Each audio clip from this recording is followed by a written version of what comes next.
Welcome to the Middle Mile Manifest, brought to you by CloudSort Corporation. Tired of the same logistics talk? I'm your host, Yasmine DeCostard, and in each episode, we'll explore the latest strategies, cutting-edge tech, sustainable practices, and debunk myths, all while keeping it fun and engaging. Get ready for expert guests and real-world stories. Whether you're a newbie or a pro, we hope that you enjoy the Middle Mile Manifest, where logistics gets interesting. Hey guys, welcome to the Middle Mile Manifest. I'm your host, Yasmine, and I am so thrilled to be here today with two of my favorite women in business, Katie Miller and Michelle Kulp. Welcome. Thank you for your time. Thank you for having us. I'm so excited. A little nervous. Fun. In today's episode, we're going to talk about technology trends and sustainability. But before we get started, I'd love for you guys to just introduce yourselves. So Katie, why don't we start with you?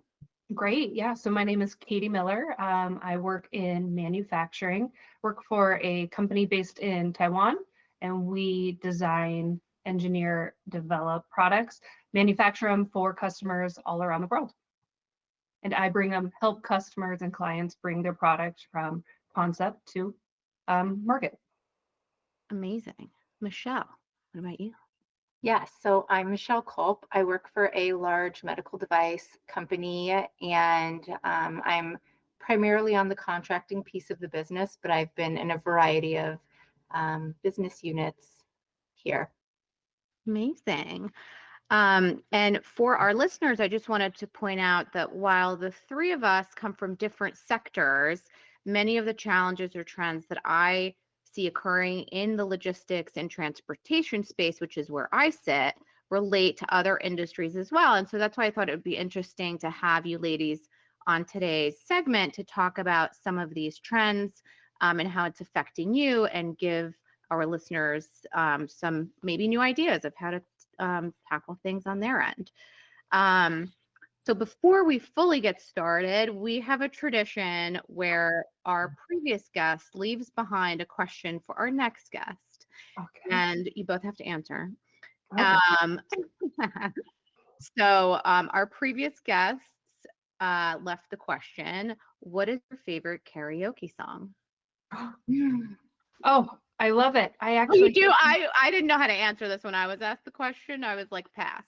I have a notes in my phone with my favorite karaoke songs. Yes, I love it. So good. Michelle, do you want to answer? I'm sorry, I wasn't trying to jump in. Go for it. I have my answer, but go Michelle's for it. Googling. Yeah. I love Bohemian Rhapsody. I think it's like a crowd favorite. It depends the vibe, where you're at, who's around you. I love a 90s country song, but what a fun question. Serious vocals, though. Well, like, amazing. I'm impressed.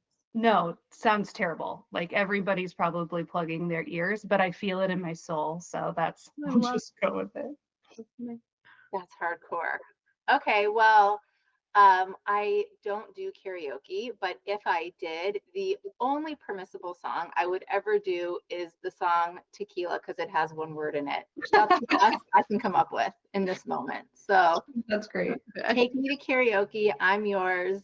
We're doing Tequila. I love it. That's actually really smart too. So I'm going to keep that in mind. I don't do karaoke. If I absolutely have to, I just like want to die inside. But our previous guest who left the question, she had a genius. She was like, I do rap songs because you just have to talk. Yeah. A lot of lyric though. A lot of lyric there.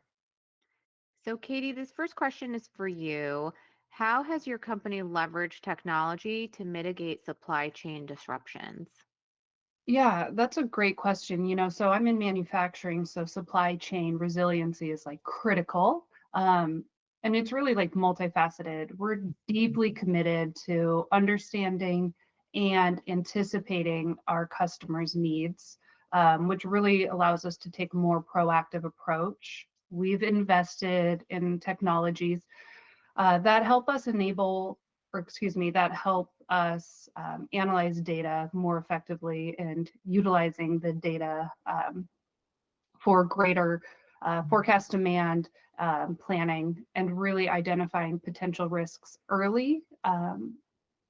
Most importantly with this, we've built really strong relationships with our raw material providers because we are nothing without raw material. And we've done this through years of trust and collaboration and transparency. So these really close partnerships coupled with technology has really helped us have a more robust supply chain relationship and resilience. That's awesome. And actually, and for the listeners, I have no idea how anyone's responding to these questions, obviously. It's so similar to how we handle the same in our space. It's all about tech, it's all about data, and using that to influence decisions so that we can better guide our partners. So that's. Yeah, it's great to always hear those similarities across different businesses. Yeah, absolutely. Michelle, my next question is for you. So the recent tariff fluctuations have caused many businesses to rethink their supply chains. As it relates to your space, obviously, what specific impacts have you observed and how are you adapting to that? Or how's your company adapting to that? Or your customers? Yeah, so it's been really interesting. These are things we frankly haven't really thought about in the past, or maybe at a higher level they did. Right. Like who would have ever thought? Exactly. And then it trickled down to, I guess, my level. And we've had to be really kind of nimble and move quickly and come up with like what exactly we're going to say and then be able to stand by it, right? So from a contracting perspective, it's kind of been an interesting conversation with customers of like, maybe we've been talking about contracts for 4 months, 6 months, and the time is now to actually sign these and price lock with us because the tariffs are so dynamic. I think in our contracts, maybe we say like there's a variability of up to 3%. If we're talking about a 25% tariff, that's a huge delta. So those are things I keep in mind.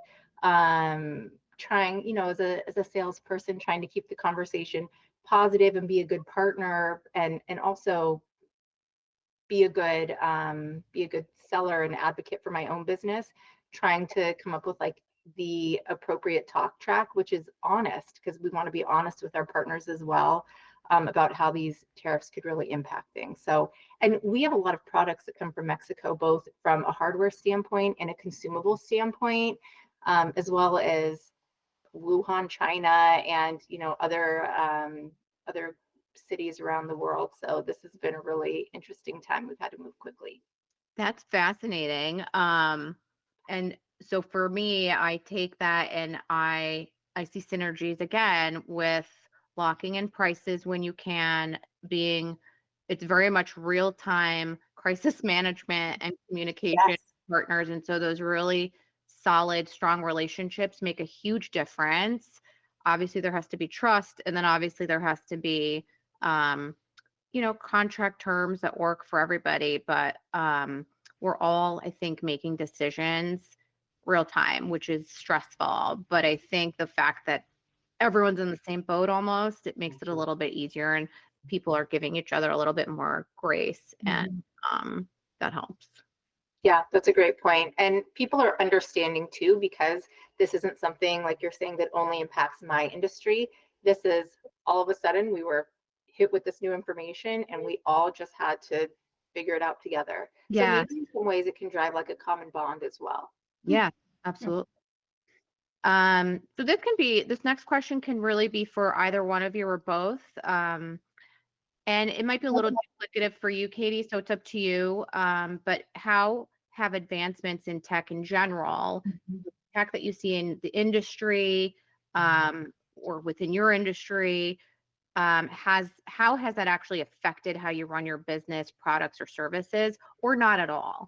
And so I'm coming from the point of view where in my space, generative AI is all the rage, and probably arguably everywhere at this point. We'll see how that actually lands and what happens there for longevity purposes, but we have had to incorporate a lot of those trends into how we do business, but Mhm. we've also leveraged a lot of those trends in how we operate internally. And I'll just use myself as an example for my team in case that helps formulate your response. But we're pretty lean, and it has actually benefited me where I don't have to hire as many people. I can actually leverage Gen AI to do things that were unimaginable before, and where I perhaps had to staff 3 bodies. I don't need that anymore because I can leverage myself when I am well rested and Yeah. AI to do the work. Totally. So whoever would like to answer that question, or both if you'd like. Sure. Well, so I mean, I briefly talked about like tech in our supply chain, but we are in the business of making, and technology really plays a key role in driving not only innovation but sustainability across our business. We've transformed our development process with sampling by using new technology. So not just the AI, but advanced 3D renderings and rapid prototyping. And this really cuts sample timeline. And what does that mean? It means we give our clients a clearer, faster path from concept to market. So it's a really exciting time to utilize like the technology out there when it comes to creation of a product. Also, there's been so much R&D and tech going on in the um, material world, being that what is new, what can be a new sustainable or a more eco-friendly material source out there. And there's a lot of new material, and for somebody who makes product, that is really exciting for us to see what tech is out there creating that we can then bring to market. Amazing. So in my industry, it's really interesting, right? I have like the company standpoint, and then there's the hospital standpoint. And within the hospital, this is like patients, real lives, healthcare. Like it's so layered. So it's really the old school versus new school way of thinking. On some hand, it's like we see robotics in surgery now. Does that replace physical surgeons? It's it's starting to. In a lot of ways, it makes a lot of sense, and then in a lot of ways too, people are really they're not leaning into that as much as maybe other clinicians might be. In terms of how we chart, do we manually chart? Now everything's electronic charting, and I think in the AI space, it's all about efficiencies. But does that take away from the million years of school that all of these people have gone into, and it's been their life's blood to really like think through, to problem solve, versus kind of putting it in more of like an AI sector. And I think that there's no hard and fast answer from what I'm seeing.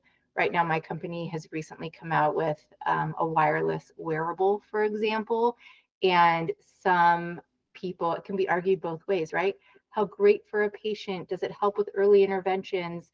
Um, the patients are always at the forefront of our minds and health, but does it potentially take away from nursing jobs and the human to human connection? And that's really important. So those are the kinds of things that we think about and that we are experiencing as it relates to the advancements in technology and how it affects the healthcare space. At least that's my hot take on it.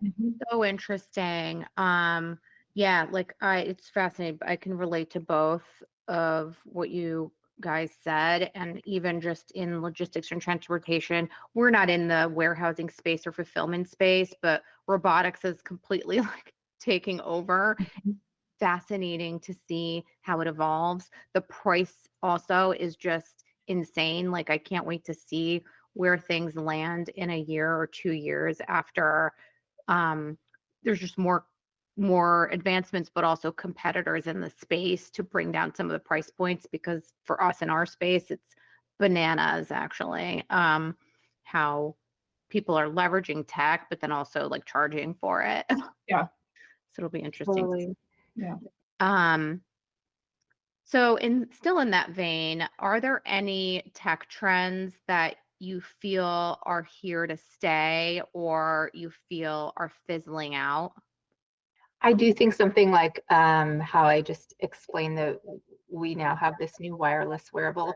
I think things like wearables where we can send patients home to be monitored remotely. Remote monitoring is definitely here to stay, whether people push back on it and dig their heels in or really embrace it.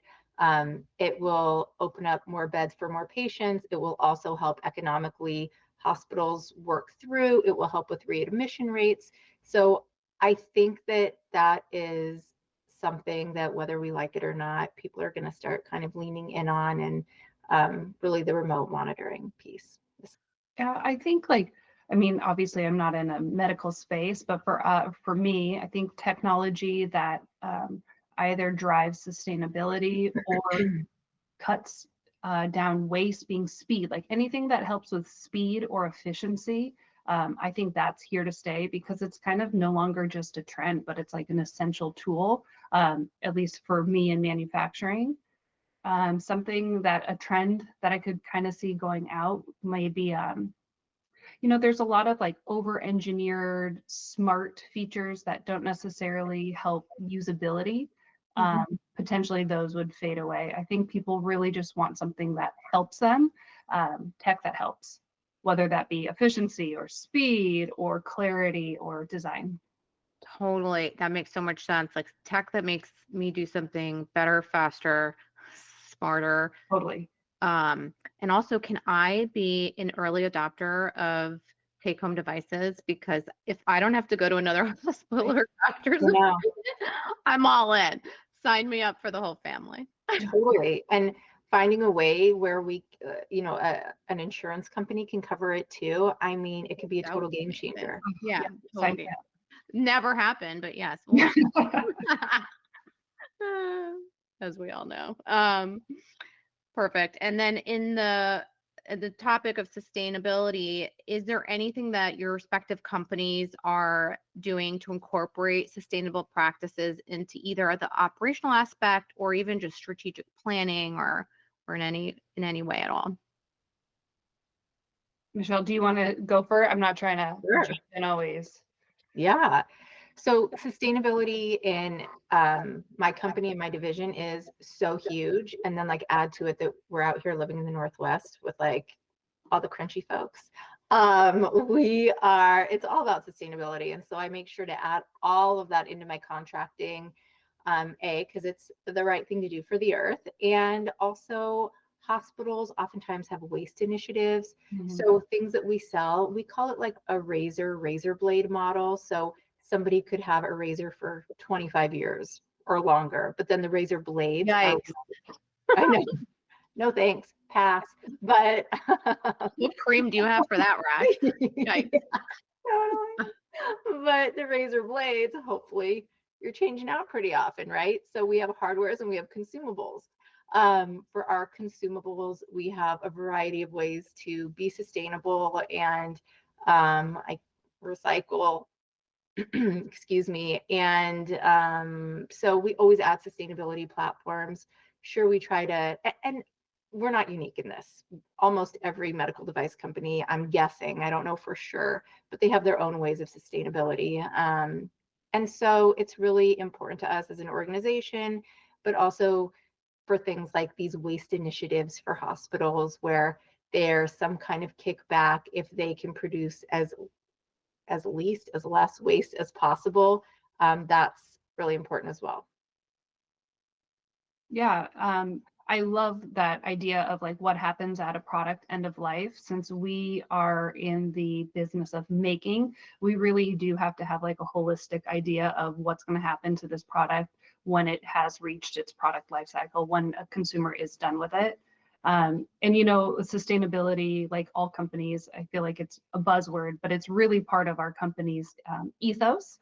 And we're investing in waste reducing technologies at the factories, really minimizing our carbon footprint and being really thoughtful when it comes to designing product and packaging, and with a focus on recyclability. We just really have to have a better understanding of what kind of resources are out there and how we can reduce our environmental impact without, of course, affecting any quality or design issues.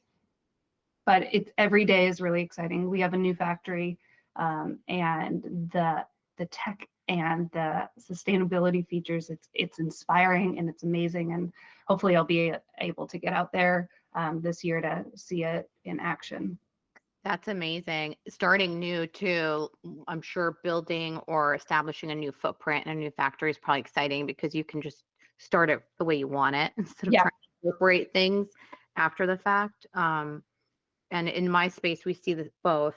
Like you see warehouse operators and owners, with the ability to start fresh if they're leasing a new space or buying a new space. But then also it's like so painful to try to retrofit tech and sustainability initiatives into existing complex operations. It's so painful. And I would agree. Like, I feel like over the last year to 2 years, sustainability has become really important, I think, for the world, but also it did feel like a little bit of a buzzword for a while. Mm-hmm.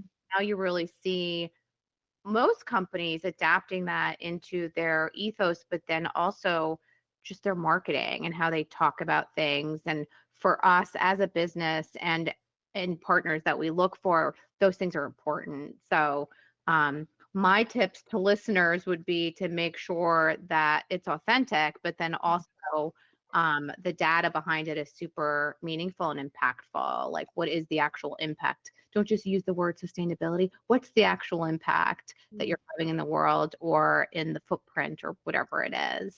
Mm-hmm. Amazing. So my second to last question will be, are there any trends in general that you're excited about in the year ahead as it relates to your respective business? Yeah, sure. I'll jump in. I kind of talked about it briefly earlier, but there's so much new material coming out, sustainable material, recycled material, and that's based on tech really being able to analyze the material on a molecular level. Let me say that correctly. That we can kind of bring new life to, and we're really excited to work with it. I get excited when a new opportunity is presented to me because, again, it is important to my organization, but it's also really important to our clients, right? Because consumers are wanting that, and then the companies that then sell it to them are rising up to the occasion to actually procure and buy these products with a more sustainable lens or material used. Super interesting. Yeah, for me, I think I would say, in my experience, nothing moves quickly in the healthcare sector. So even if I'm excited about something conceptually, right? It's so much data, FDA approval, all of these things.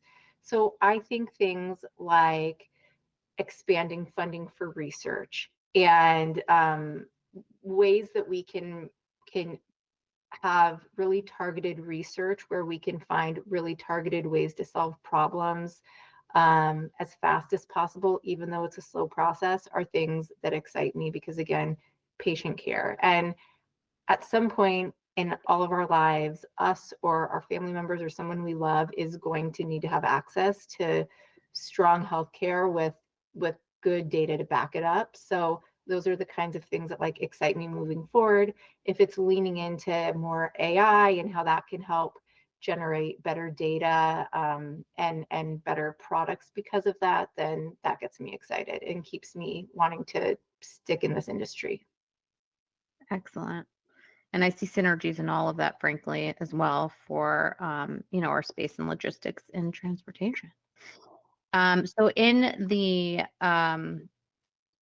vein of our tradition, what I'm going to ask you each for a question that you'd like to leave behind for one of our next guests.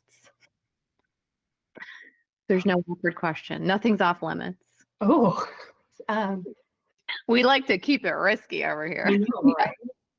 PC or rated R. It doesn't have to be PC. I like it, right? I know. like the karaoke question. Okay, how many questions have you gotten thus far? Do you have like a Yeah, I have quite a few questions. I just kind of choose which one I incorporate into the next that's segment based on the audience. I want to do a repeat. Okay. How about if you were in a talent show, what would be your talent? Oh, that's a good one. That's a good one. What about you, Michelle? What 3 things would you take with you on a deserted island? One of those. Okay, that works too. Okay, I fine. like it. Okay. I can't wait to hear what question you ask and what they say. I know. Report back. Yeah, report back. You'll have to listen. You have to I listen. will. Subscribe. Subscribe now. Yeah. Well, thank you both so much for joining me today. It was really great hearing your perspectives, and thank you to the listeners. And I'll catch everyone next time. Bye. Thank you. Bye.